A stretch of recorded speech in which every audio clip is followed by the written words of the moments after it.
Bonjour mon élève de CE2, bienvenue dans un nouveau numéro de la phrase du jour. Cet exercice consiste en me donner la nature et la fonction de chacun des mots qui composent la phrase du jour. Avant toute chose, un petit rappel, les mots ont donc une nature et une fonction, et pour te souvenir de ce que ça signifie, je me prends comme d'habitude comme exemple. Moi, j'ai une nature, c'est-à-dire quelque chose qui ne changera jamais, qui me définit. Je suis un être humain et je suis une femme. Ça ne changera jamais tout au long de ma vie. Maintenant, en fonction des situations dans lesquelles je vais être placée, eh bien, je vais servir à différentes choses. Je vais avoir un boulot différent, je vais avoir une fonction différente. Ma fonction, par exemple, quand je suis avec toi, c'est d'être maîtresse. Mais ma fonction, quand je suis avec mes enfants, c'est d'être maman. Et puis, quand je suis avec mes parents, eh bien, ma fonction, c'est d'être leur fille. Donc, tu vois que ma fonction, elle change en fonction des situations dans lesquelles je suis placée. Pour les mots, c'est la même chose.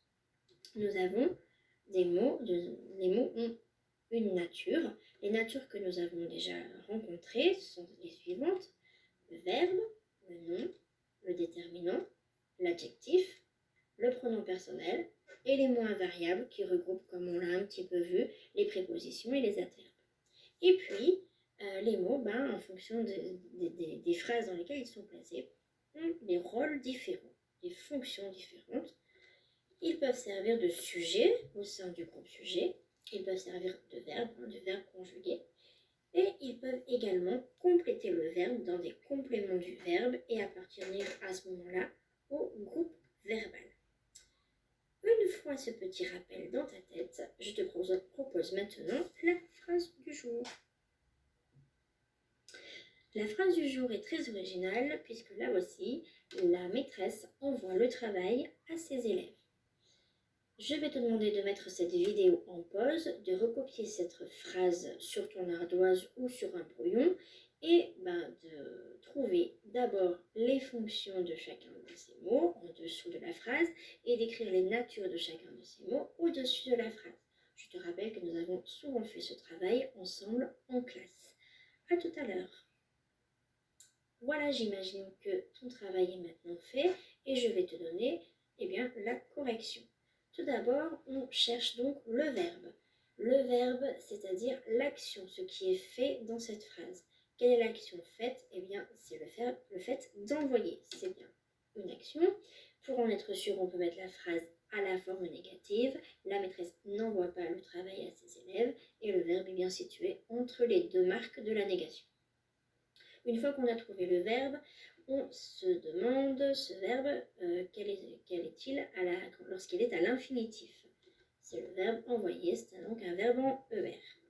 Une fois qu'on a le verbe, on cherche le groupe sujet en se demandant qui est-ce qui envoie, quelle est la personne qui envoie, qui fait l'action. Et bien ici, c'est la maîtresse.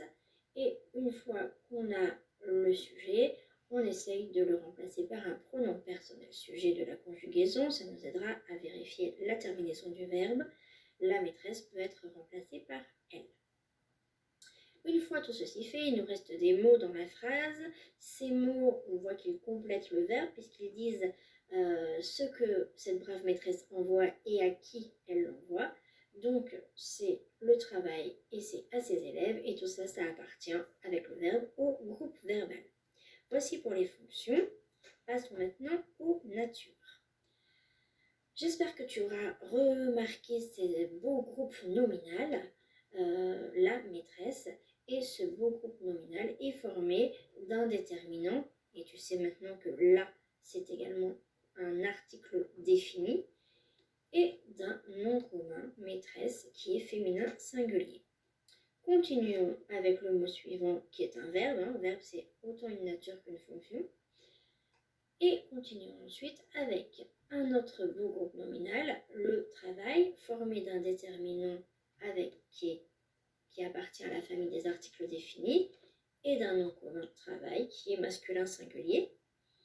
Continuons avec le petit mot invariable à avec un accent qui est en fait une préposition.